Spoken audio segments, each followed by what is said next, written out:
23rd, 1999, Carl is once again heading to Mount Shasta to try to summit the mountain. And on this attempt, he's going with two long-term friends, Milt Gaines and Barry Gilmore. Carl ended up driving for 5 hours and met the other two men at Mount Shasta City. So the night of the 23rd, they stayed in a motel room. Okay. And they were all prepared. It mentioned they had ice axes, crampons. They had the proper gear, proper attire. So they were ready to go. So it wasn't one of those like it started out bad with, oh, Carl forgot this or Barry forgot this one thing, but they didn't think it would be a big deal and they pushed on. It's not like that. Like Carl started with shorts and sandals on. Yeah. It's May, so it's not ideal climbing conditions. We don't know the weather at the time. We do have reports from the two men that the weather wasn't great and there was a lot of snow, but we don't have any official reports of the weather. It's very early in the season to start climbing. Yeah. So, all right, let's move ahead to May 24th, 1999, 4 a.m. So the three men get up, leave the hotel. Barry drove the three of them in his four-wheel drive vehicle to the trailhead at Bunny Flat for the summit attempt. Okay. Early morning of the 24th, Milt and Barry explained that there were 10 to 12-foot snowdrifts at the start of the climb at Bunny Flat. Oh, wow. So I'd be thinking to myself, this isn't good. We're at the trailhead, and we've got 12-foot snowdrifts. Yeah, there's already high winds down. If there's that many high winds down at the base, it's just going to get worse as you go up. Yeah. So the men decided to make the 3 to 4 mile hike up the mountain to a location where the Sierra Club had an old cabin called Horse Camp. Okay, so they knew of an actual structure they could get to. Yeah, I would say that changes things because, like you said, if I wouldn't go, but if it's 3 or 4 miles, I'd say that's short enough, even in treacherous, that you could turn around. But if they know their way and there's an actual physical cabin there, that's something I might do. Now, an interesting note that the men stated during the search was Carl was on this altitude sickness medicine called Diamox. Yep, I took that in Africa. Yeah, I actually had that when I was out in Breckenridge. I took some. Mm-hmm. So for most people, Diamox, am I saying that right? Yeah, that's right. Yeah, for most people, Diamox will reduce the symptoms of headache, tiredness, nausea, dizziness, shortness of breath, all the things that any of you that are listening have felt when you've been at altitude. And it generally is advised for people above 10,000 feet. But also, the funny thing about this medication is its side effects are almost the exact same thing. It's a curing. So dizziness, lightheadedness, increased urination, especially during the first few days, blurred vision, dry mouth, drowsiness, loss of appetite, stomach issues, headache, and tiredness. So literally, it's like a lottery. You take it, and either it's going to fix all those things for you, or you're going to have side effects and get all of those things. Yeah, I come from the farmer world. That's basically them saying that. You see that in everything because partially it's. I mean, you worked with me, Mike. We've done those studies. They kind of put everything out there. Basically, what that means is it works really well for some people, not for others. So you should know how you react to it. Because if you take it and you get those bad symptoms, you're probably always going to get those and you shouldn't use it. Versus, for me, it's a major diuretic for me. So I always make sure I'm drinking a ton of water when I'm on it. Yeah. But outside of that, it works really well for me. So I think this medication that Carl was on for his altitude sickness plays a big role in what happened to Carl. We can get into our theories later. I think it's possible. Did they mention if he regularly took it when he did mountains or if this was like a first-time thing?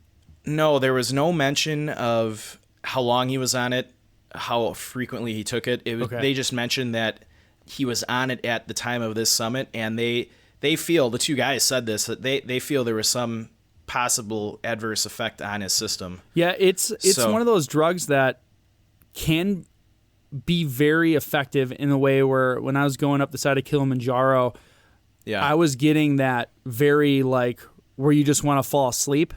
the long sleep stuff. I mean, it's not like I was on Everest, but I was totally getting that going up the side as we got at altitude. Like, I just want to lay down and go to sleep forever type feeling. Yeah.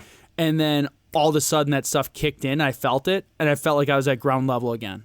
Like I had all the energy. I had no issues, whatever. And I was able to get down the mountain back to base camp just fine. I unfortunately, when I was on the Big Island, when we hiked up the volcano in Hawaii, we were at about 13.5 or 13.6, and by the end of the night, I actually had altitude sickness, and we didn't have any medications. So yeah, that's the worst, man. Shooting headache. There was this real like shack at the top of the volcano that I thought had fleas and everything in it, and just laying down, just miserable feeling. Yeah, and that's honestly some of the best side effects you can get. I mean, it's really like the worst ones are when you start making bad decisions. Yep.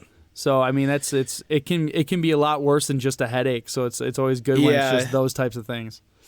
Yeah, for me, I mean, I had some painkillers that I took, and I was able to get a few hours of sleep. And actually, the next morning, I woke up feeling pretty good. But yeah, so the men that were hiking with him mentioned that he was on this medication. So, all right, so they've reached this place called Horse Camp, and so after reaching Horse Camp, Carl had to stop and go behind a tree or a boulder because he had diarrhea. So this makes me think that this medicine he was on was starting to affect him. And if anyone's unfortunately had diarrhea, you know it can really, if you're not drinking a lot of fluids, you can get dehydrated pretty fast. Yeah, I would almost guess it wouldn't be the meal because of how fit he was. Yeah. He's probably eating healthy regularly, and I'm guessing that they didn't have just a giant grease meal before their big climb. He's not like we do. Oh, yeah, I know we do. And then it's even worse when I come back down. I know. So obviously Carl at this point is having some, intestinal problems, but the men continued on and they made it to the location called 50/50 that I mentioned this earlier. Okay. And it's approximately 600 feet below Lake Helen, which is a major stop for most climbers. Like I said, that's the lake where most climbers will stop for the night, and then they'll get up early in the morning and make the summit.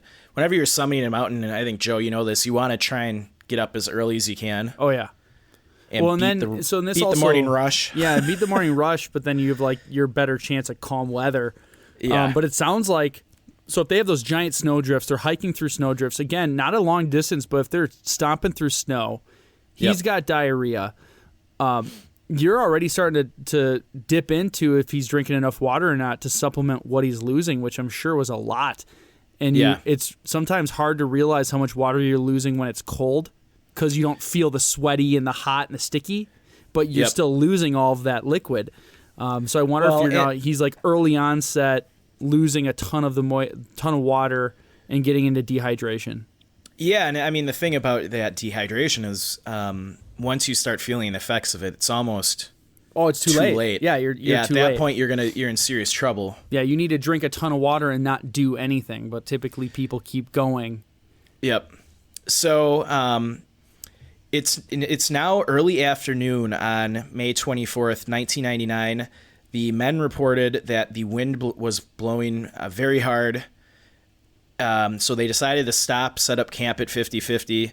They dug their 3-person tent deep into the sand and stayed there for the night. Milton Berry remember Carl leaving several times again with diarrhea. So obviously this was affecting him in the morning. It's affecting him in the evening. We have no reports on, if he was, getting enough fluids, but I'd imagine you'd start getting pretty dehydrated at that point. Yeah, and if he's getting dehydrated and he's starting to feel altitude sickness, and if he's getting bad enough where he's making, not making the best decisions, he might not be drinking enough water and thinking he is.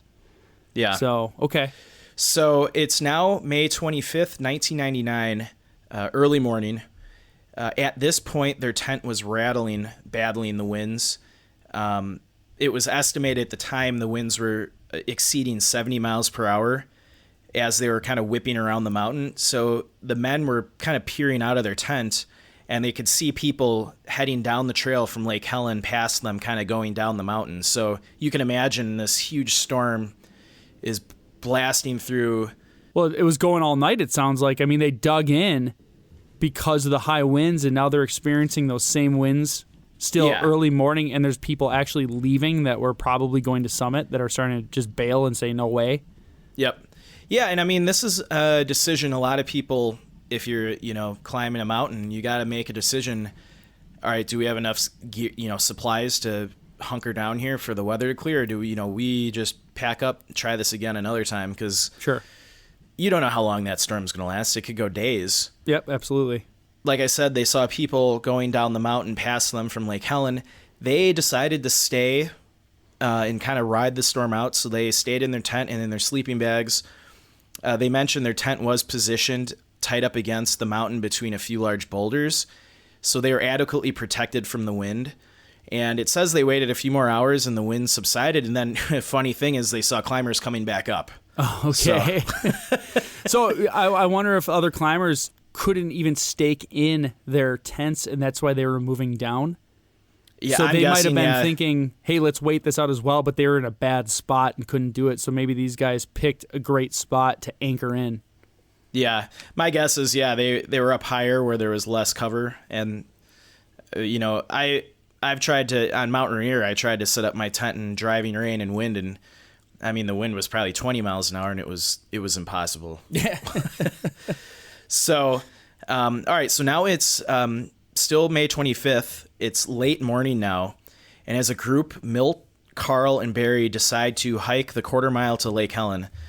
However, they didn't think they would summit this day, but they wanted to get up there, kind of see how the weather would play out, and maybe make the attempt. So this is that 650-foot hike you're talking about? Yeah. Okay. So they got to go 650 feet from 50-50 to Lake Helen. But it was around a bend or around a corner, so you could, because I mean, on a mountain, especially if it's even a little bit up or a little bit down, you could see that far. Yeah, from what I read, it kind of curves around the mountain. All right, but it's still a super short distance. Super short relatively distance, speaking. Yeah. So as Barry and Milt were kind of packing the tent up and getting their bags ready, they saw Carl kind of just strangely standing and staring off into the distance, and they mentioned that he appeared cold. You can think maybe he's got some hypothermia starting in from a long night I'm of starting to think it's a mix of dehydration, which can make hypothermia worse, because if your blood pressure is already low from not having enough fluid, you're putting strain there. He's cold and altitude sickness. That's not a good recipe. No. Now, the next thing that happens, I kind of disagree with what Milt and Barry did, but Milt basically told Carl to start walking for Lake Helen and that they would meet him there. So they wanted him to get going first. They were going to pack everything up and then meet him up there. I usually, whenever I'm hiking with you guys or with whoever, I usually like to keep the group together. Yeah. And not split off, especially if, one person in the group is kind of acting strange and looking sick. I'm definitely not going to send that person up the trail ahead of us by themselves. Yeah, so for sure. I get it that it's only 600 feet, but I don't know. Well, we had this happen at Long's Peak. We were with it was a group of 5, and 4 of us were ahead, and there was one guy that was behind. So 2 of us kept going, 2 stayed behind to wait for him to have that one-on-one. And when we caught up to the other 2 guys, they were actually in Boulder Field, which is just below the summit, and it was getting hit by torrential winds, blizzard conditions. And one of the guys in the group actually had some level of altitude sickness where he actually changed his clothes because his other clothes were wet. No, he legitimately just undressed and put on his dry clothes, which then also got wet. And as we were coming around the corner, he was with the other guy, and they were coming back, and we're like, hey, where are you going? They're like, back to the car. And granted, it was 5 o'clock at night, and we were ready to set up tent, and the car's at the base, and we're like, no, you need to lay down, and we just got him water, wrapped him up real tight, and made him stay. But if he was by himself, he would have just wandered off. Yeah, and I mean, I'm making a good decision, screw this, I'm going to the car. But he literally was thinking, I can just go to the car real quick. And it's no, that's another 7 to 8 hours of hiking, and you're already cold, and you're wet. And he could have been a casualty of the mountain very easily that way. Yes, I mean, that's another good example of how quickly, even experienced climbers can get disorientated and start making bad decisions when Yeah, they're and this dehydrated. guy has done mountains, and it's totally. And they say altitude sickness can hit anyone, anytime, for any reason, no matter how used to the mountains you are, whatever. It doesn't matter. I think that's the biggest killer on Everest is altitude sickness, isn't it? Well, that and no oxygen. Yeah. Recently, as they ran out of air waiting in a Asphyxiation. traffic jam. Yeah. But outside of that, I mean, there's we talk about in the other episodes where you just start stripping your clothes down because you think you're burning up. Yeah. And people just walk off and just fall off a cliff, like not understanding because when you get altitude sickness, especially in that high, your brain starts swelling and you put pressure on the brain in the wrong way. It's going to make you do crazy things. So, like I said, Milt told Carl to start walking to Lake Helen. And him and Barry were going to stay behind at 50-50, pack up all their stuff, and then they would meet him up there. Milt told, like I said, Milt told Carl that they would finish packing and hit the trail quickly. Barry and Milt left the packed tent at 50-50, and inside of 30 minutes, they were heading for Lake Helen. So this is they're behind him a half hour, not even. Yeah. Okay. Half hour, and they left all their gear at 50-50 because I think they were just going to go up to Lake Helen to kind of scope out the weather. And so this this is close enough that they can run up, take a look, come back, get their stuff, and go back if they need to. Yeah. Wow. So that is okay. Because like I said, I was wondering, is this 650 feet, but there's technical climb? This is probably just a quick hike around a trail around the corner, see what it looks like, come back and get your gear if it looks good. So now something interesting happens. Halfway between 50-50 and Lake Helen, Barry told Milt that he wasn't feeling well. So he was going to head back to 50-50, grab the tent, and then meet the guys at his car. Milt was fine with that. So now you got all three of them broken up. So Barry's heading back to the car. Carl, and you're on your fourth red flag. I mean, you have a dehydrated altitude sick guy who's going into potential hypothermia. That's 2 red flags at a minimum, maybe 3. Fourth one, they send him off on his own. Fifth one, these guys are going and now they break up. One guy's going to go back. One's in the middle. One's supposedly ahead. Yeah. So I mean, it's not good now that the entire group is separated. Yeah. So you've got one guy going to the car, one guy that already left for the next spot, and then, Milt is kind of in between. So, and I do want to say hindsight's 50-50 because I mean I've been on the mountain where you're making decisions live in the moment, especially if it's something you do. I mean, these guys are regulars, so you're gonna make more mistakes where you're more comfortable almost. So if these guys have done this a lot, one guy's like, hey, not feeling up to it, I'm just going to hit back to the car. Oh, okay, not a big deal. We've been here before. This is the easy part of the hike. Yeah, sure. You grab the tent. That's awesome. Thanks for grabbing it. See you at the car. Yeah, so I agree. And, it's a short distance up to Lake Helen, did I too. say hindsight's 50-50? I think I did. I have 50-50 stuck in my head because of the campsite. I'm like, I hope we're not seeing 50-50. All right, go on. Sorry. No problem. So Milt walked up to Lake Helen, and when he got there, he saw between 20 and 24 campsites. So it's a pretty big camp. Milt asked the ranger overseeing the area if another man had passed through and continued to climb.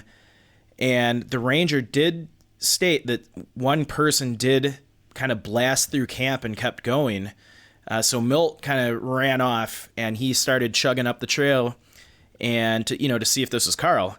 So he said he got within 100 yards of this guy, but he was moving so fast there was no way this was Carl. So Milt turned back to Lake Helen. Okay, and I'm assuming he would have recognized his what he was wearing and stuff too, because I mean you can pick people out from pretty far away. Yeah, so Milt turned around and he started back through Lake Helen. He kind of did one more, kind of scan of the area. No sign of Carl. So now he's thinking, well, all right, Carl must have maybe wandered off the trail. He's got to be down at 50-50, kind of waiting for us. So he heads back down to 50-50, gets there, nothing. Carl's and Milt's, both their backpacks were still at the spot they were camping at. No Carl. So, that short 650 feet, somewhere. So you've got like 50 to 100 people at Lake Helen, and you've got Milt and Barry at 50/50, and you've got 650 feet of trail that he could have, he went missing on. It doesn't make a lot of sense. Well, and that's where too immediately what I went to when I did a little bit of the show prep, and as you know, I didn't read too much in the story because you were doing the timeline. I wanted to hear it raw, but I wanted to get an idea of what the mountain face was like because I'd never been there, so I was looking at photos and looking up statements from other climbers that have been in the area. There are not significant presences of crevasses, trees, things that like shrubs that could potentially, if he fell and got stuck here. Apparently, it's basically like when it's technical, it goes up, but outside of that, it's flat and open, and there's no place to fall and hide or where a body could be lost.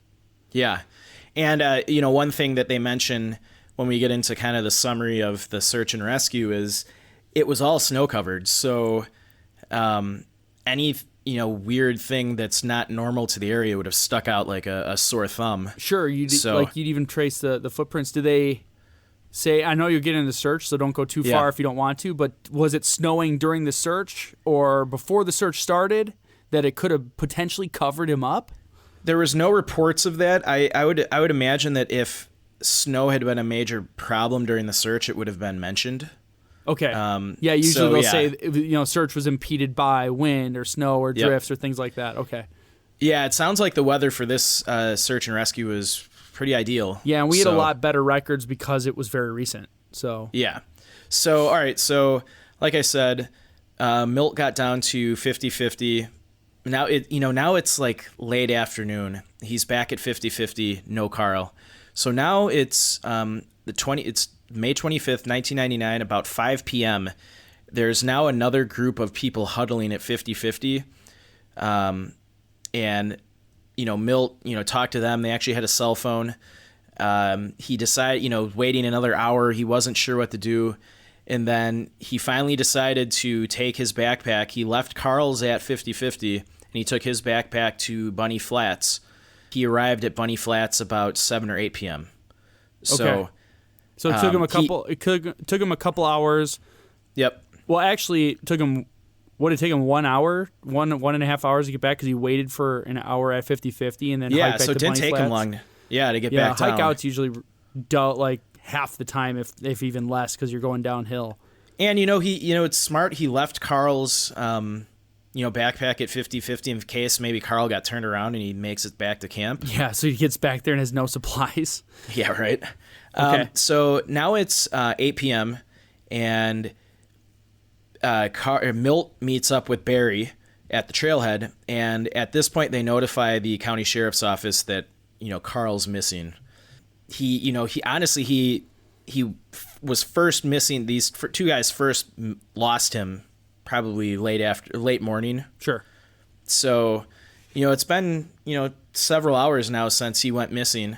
Following the notification of the sheriff's office, the next morning, the 26th of May, a massive search and rescue operation kicks off, initially with U.S. Forest Service and the local county sheriff's office. Okay, and from what it sounded like from before, he was talking to rangers that oversaw the area up at the lake. So they have stations there already, so yeah, it's not like they have to get up there then begin the search. I'm sure they had guys up there immediately looking around it, and I'm sure they already had a heightened sense. So if you talk to a ranger and say, I can't find my guy, and you come back through and still can't find him, I wouldn't be surprised if the rangers up there were already kind of looking around. Yeah, I imagine they're looking around. They're telling other climbers to keep an eye out for this guy. Yeah. Initially the U.S. Forest Service and local sheriff's office started the search near the trailhead.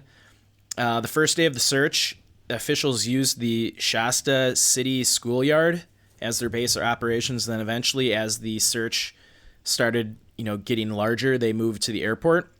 Oh, wow. And okay. Yeah, it was at this point that Barry ended up calling Carl's wife, Bobby, and kind of notified her that he was missing. And if they're taking over an airport space and bringing out aircraft and stuff, it's now not this ground foot thing, let's go find him. It's becoming a major operation.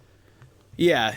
And it's interesting, when they told Carl's wife that he went missing, she mentioned, she said, I had a premonition that something like this would happen. So I don't know if it means anything, but it seems his wife kind of, had a weird feeling that day that he was going to go missing. That's crazy, because you always hear stories about like those connections, like the instant something happens, someone across the world like just knows it. They don't know how they that like gut reaction.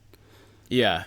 So later that afternoon, on the 26th, some mutual friends of Carl and Bobby actually flew Bobby out to Mt Shasta City to monitor the search efforts. So she got out there as quick as she could, and it sounds like some of his other friends were out there. So you can tell he was a well-liked guy. One of his friends said he had a heart of gold and would do anything for his friends. So well-liked guy in the community. Big rally of support for the issue and getting everyone out there to really help as much as they could. Yeah, exactly. And, Milt reflected on his memory of that morning, and he adamantly states that there were, like you said, there were no large crevasses in the area where Carl was hiking. There were a few large holes near some trees, but that was it. He stated that there was no place for Carl to hide. He said he just vanished. Yeah, and it's when you get above tree line too, it's very, you can see stuff. You can see a lot of stuff, and in a mountain like that where it's not, in the portion they were hiking, from the pictures I saw, it's not aggressively steep. The hike is short.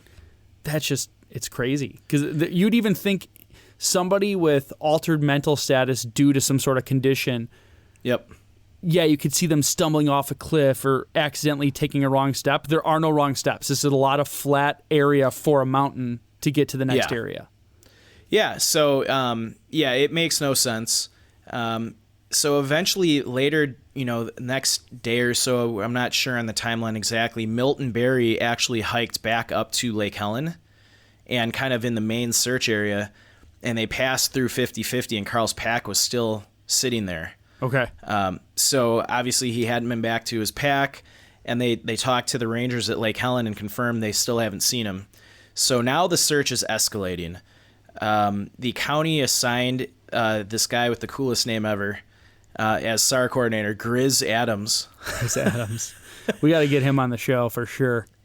He's probably really old by now. It sounded like back in '99 when he was interviewed over this search and rescue operation, he was already a veteran of search and rescue operations. Okay. But so far you haven't said anything that would make me not want him on the show. Well, if he's like an old salty, if he's an old salty dog, that would be even better. So, like I said, he was a veteran of hundreds of search and rescue operations.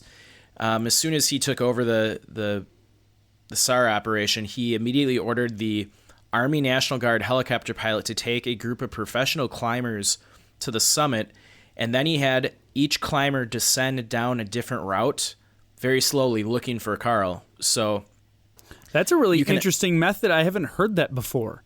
Yeah, I've never heard that either. Okay, they must have trusted his ability then, too, to get to certain areas. But yeah, I mean, they're basically, from the like I said, from the pictures, even from the summit down, you can see a lot of area. So I'm guessing you thought you get, because there's a bunch of different ways you can get up this mountain. If you send guys down each side, you should be able to get a good vantage point, either find the body or find him there huddled up somewhere. All his gear was at 50-50. Yeah. So, I mean, how high would you be able to get? Yeah, you wouldn't be able to get past the technical part at all. I mean, you could attempt it, but there's, from what it sounded like, especially the ice parts, it's not like you can kind of get halfway up and then you get stuck or fall off. You wouldn't even be able to make the first couple of main points because you need crampons and ice axes and things to even go up. Exactly. But, I mean, when you're doing a search, you try all, everything. Oh, yeah. I think that's good because, I mean, the view from the top to the bottom is much easier versus then. Yeah. And a lot easier of a hike on your people as well, too, instead of using all their energy hiking back going up. Yeah. So, like I said, the climbers slowly descended in all directions down the mountain, and they found no tracks, no helmet, no ice axe. They said no evidence that Carl was ever even on the mountain, which is kind of creepy. So besides his one pack that was left behind by his buddy. Yeah. So the other weird thing about this is, like we said before, at Lake Helen, there's 20 to 24 campsites and around 50 to 100 people on the mountain in that area, yet nobody saw Carl. Wow. So it's okay. This is, again, different from almost every story we've had. Not only was it heavily populated, it was heavily populated at the time in a really short time window in an extremely short distance.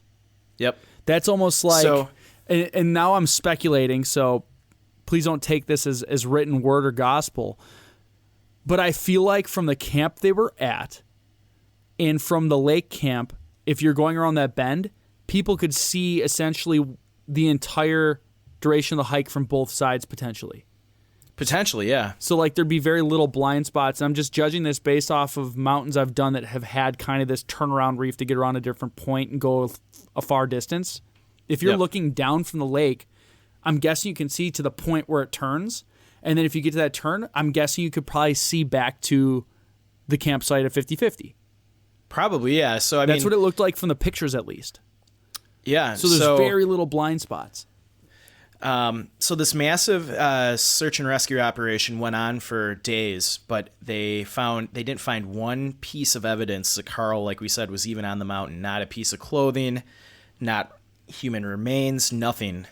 There was one point after Carl vanished that his friend Milt became so disturbed that he spoke with 3 different psychics and he asked for their assistance. So he's just like, he's grasping at straws. Everything. Yeah. I mean, that's got to be so nerve-wracking, too, for a friend, especially somebody who's with him. Because, I mean, it's survivor's guilt, but also it's not like they made complete terrible decisions. Sure, again, hindsight is 20/20.